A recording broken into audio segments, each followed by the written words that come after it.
Hi everyone, this is Stacy and welcome to my channel. Please do not forget to like, share, and subscribe. For today's video, share ko sa inyo yung potting mix ko. So first, yung unang ginagamit ko is yung lump soil. So nakalagay dito sa pack or sa packaging, it is an organic one. Pero actually, iba-iba naman ang klase ng lump soil na nabibili dito sa market sa amin. The loam soil is usually composed of garden soil, coco peat, rice hull, carbonized rice hull, vermicast. What are the benefits of the loam soil? It contains more nutrients, odor-free and non-toxic, enhances plant growth, environmental friendly, good for outdoor and indoor gardening.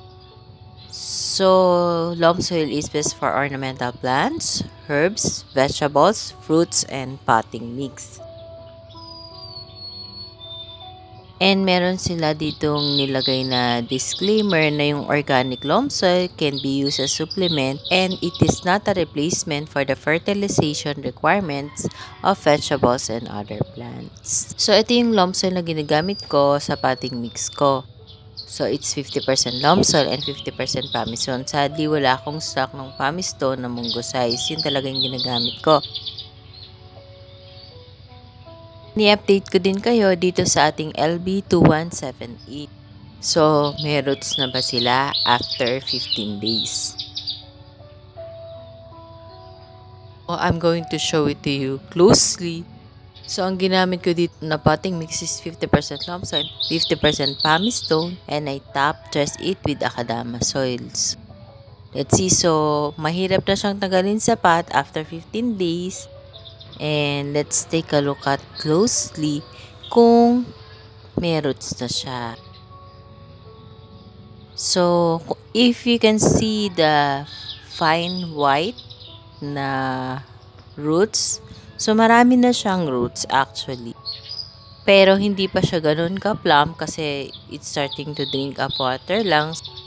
I'm going to share to you today kung ano yung ginagawa ko sa potting mix ko, bakit nagkakaroot sila kaagad, and paano ba yung watering na ginagawa ko. Kasi may nag-comment dito sa comment section ko sa YouTube channel na yung variegated gymnocalycium daw niya is hindi pa masyadong nagro-roots, magto 2 months na. And that message comes from Miss Mary Jane Ramos. Siya din yung nag-request about Captopetalum murinae, care tips, and propagation.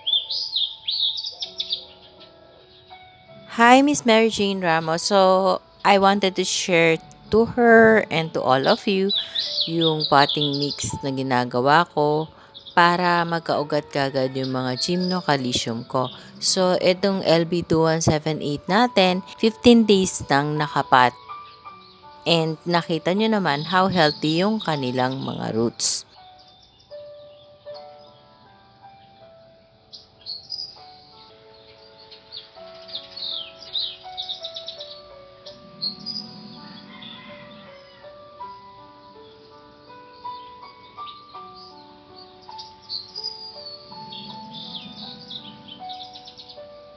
So, first, ipakita ko muna sa inyo kung paano ko sila minomoist. So, ganyan lang. Hindi ko binabasa yung mismong gymnocalycium. Iminomoist ko lang yung soil part mismo. And then, yung paligid lang niya. Kasi, ang kailangan lang naman nating painumin is yung root part niya. Yun talaga yung target ko na i-moist. And, wag natin i-overwater kasi yung kanyang roots is konti lang. Pag in-overwater natin yan, may possibility na magmashi din siya kahit nasabihin mong dehydrated siya. So, enough moist lang para makainom yung ating gymnocalycium. So, parang babasain mo lang siya. Wag naman yung sobrang after an RA, tuyo na din yung potting mix. Just make sure na it's wet, pero not too wet. So, hindi ko sila in-uproot lahat to show yung roots nila. Pero, most of them are hard to pull out na doon sa kanilang pot. So, ibig sabihin, kumapit na yung roots nila doon sa soil mix na ginawa natin. So, after ko tong ipakita kung paano ko mino-moist,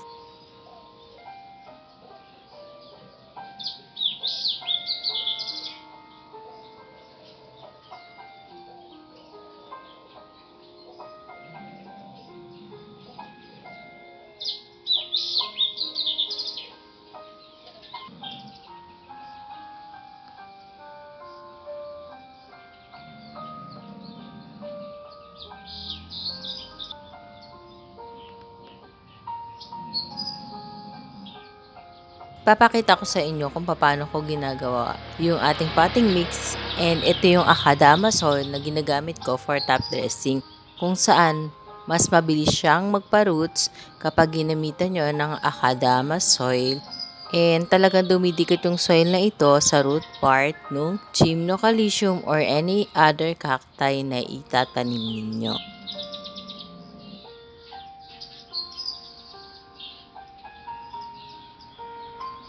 So let's start. Ito yung in-uproot ko na 4 na variegated Gymnocalycium. So kung nakikita nyo, gumamit ako dito ng Akadama soil din, and may ilang pirasong cultured soil. So medyo mahirap siyang kunin kasi masakit yung tinik. So kita niyo yung mga roots niya, ang hahaba na, diba? So ito, 2 months ko na siyang naipat, and ganyan na kadaming roots niya. Ayan, lumalabas na nga.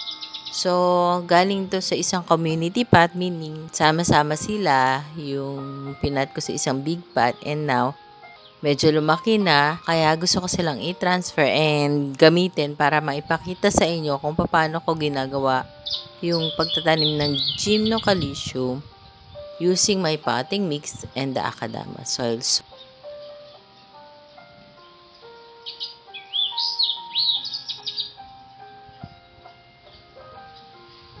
I want to show to you closely kung anong itsura ng loam soil. So, ayan yung loam soil. And then, ito yung mungo size na pumice stone na ina-add ko. So, ang ratio nga is 50% loam soil and 50% pumice stone. So, ayan. Tapos, may mga carbonized rice hull dyan. Kaya lang hindi ko na makita. Teka, subukan kong manap. So, ito, ganyan. Siguro naman alam nyo kung ano yung rice hull yun. Very common yun sa mga palay natin. Rice hull kasi naka-incorporate na talaga sa loam soil na binibili ko. So, ang dinadagdag ko na lang sa loam soil is yung pumice stone. So, first, I have to fill up yung 4 pots ng ating usual soil mix. And then, I'll be back again.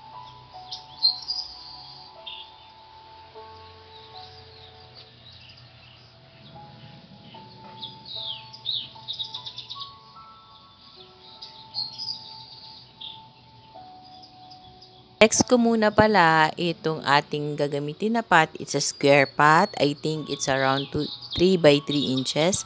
So, pag nag-fill up ako ng soy mix, ganito yung aking ginagawa. Hindi ko siya pinupunong mabuti. Parang nagiiwan ako ng 1/2 inch from the top ng pot. And of course, kailangan din natin siyang lagyan ng fertilizer to promote root growth and give nutrients to the Gymnocalycium or cacti. So, ang ginagamit ko is Osmocote. It's a slow release fertilizer. So, konti lang naman, hindi naman kailangan madami. And then, nabibili ko to online. So, malaking bottle yung binili ko kasi madalas ko siyang gamitin. Pero you can buy yung mga repack na maliliit lang. Actually, you can buy a 10 pesos Osmocote na nire-repack sa mga garden shop. And then, after that, I put a little bit of Akadama soil, around 1 to 2 tablespoon ng Akadama soil sa top nung soy mix natin and nung Osmocote. And then, ipapatong ko lang yung Gymnocalycium. Ito kasing pinapakita ko sa inyo is may root na. Pero same process lang naman din dun sa mga bago nating nabibili from our seller online.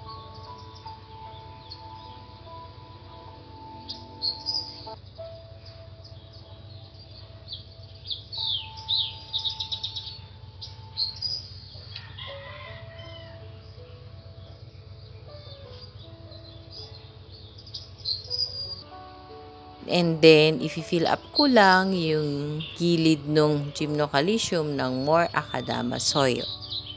So, parang sisiksikin ko lang yung Akadama soil para hindi gumalaw yung Gymnocalycium. So, ganyan na yung itsura niya. So, after that, na maipat mo siyang ganyan, you have to moist it after 2 days. So ako, hindi ako kagad nagmo-moist kahit dehydrated ba yung ipapat, unless talagang super duper dehydrated yung na-receive kong gymnocalcium or cacti. Most of the time, pagkatapos ko silang ipat, I wait 2 days bago ko sila i-start i-moist. So, every 2 days na ako magmo-moist after ng first moisting ko kanila. So, ganun, every 2 days talaga. It takes time talaga to moist every 2 days. Pero, after 15 days naman, you will see the result. Nakita nyo naman yung pinakita ko sa inyong LB2178. Worth it naman yung pagtsatsaga akong i-moist. And ang maganda kasi din sa Akadama, so unlike using the other top dressing na nabibili sa market natin, is that yung Akadama, so once na nagka-root yung gymnocalcium nyo, kumakapit yung Akadama soil sa root, it's trying to protect also the root as it grows. Akadama soil is really a popular soil that comes from Japan, and when you say products coming from Japan, it's really good quality. So, yun lang naman yung ma-share ko kung paano nag-augat yung aking LB2178 and other gymnocalcium kaagad. So, before talaga nag-struggle din ako na paano parutsin yung mga gymnocalcium, especially the variegated one, kasi napakahirap nilang parutsin. I tried so many potting mix, and I'm so happy na na-discover ko na Akadama soil lang pala ang mabilis magpa-roots dito sa aking variegated gymnocalcium. And also the other cacti. Kung napapanood niyo yung mga previous video ko or vlogs, talagang Akadama soil ang ginagamit ko when I'm potting the cacti or cactuses. Pero may ilan na akong video na hindi ko ginamitin ng Akadama kasi out of stock ako ng Akadama during that time. Pero when I will repot it, I'm still using Akadama soil. Akadama soil is quite pricey pero merong nabibiling small packs nito if you are just going to use it para parutsin yung inyong gymnocalcium. So, all you have to do is put a little bit of Akadama soil dun sa gitna ng pot kung saan matatouch ng root part ng gymnocalcium or cacti yung Akadama soil. So, yun lang yung ma-share ko sa inyo for today's video.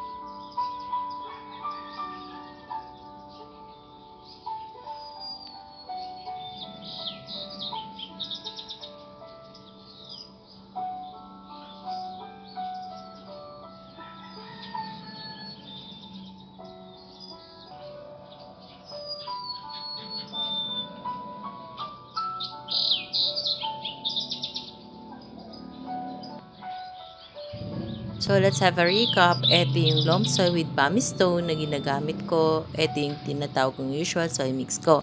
And this is the Akadama soil na ginagamit ko sa dressing bago ko ipat yung mga gymnocalcium, any kind of gymnocalcium or cacti.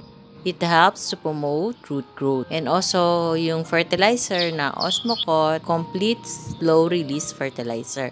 So, i-flex ko na lang din sa inyo kung if natatandaan nyo, itong ating jade plant na tinanim ko before na super dehydrated na kung titignan mo parang patay na siya. So, sabi ko sa inyo, buhay pa yon. So, eto na siya. May marami ng leaves na tumubo sa kanya. Yung leaves niya is very shiny and very healthy. And ang ginamit ko ditong soy mix is yung usual potting mix ko but used. I just added also fertilizer, the Osmocote, and I top dress it with Akadama soil, which helps more the plant to recover faster. So I moist it every 2 days then.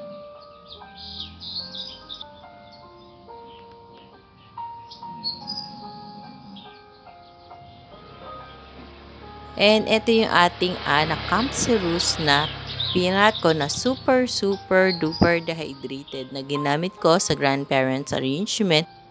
Tignan nyo kung gano'n na siya kalash ngayon. And I just moist it every 2 days then. So that's all for today's video, guys. I hope you like my sharing for today. Thank you for watching. Please do not forget to subscribe and share my video to your family, friends, and relatives. Bye for now. See you on my next video. Bye. God bless us all. Bye.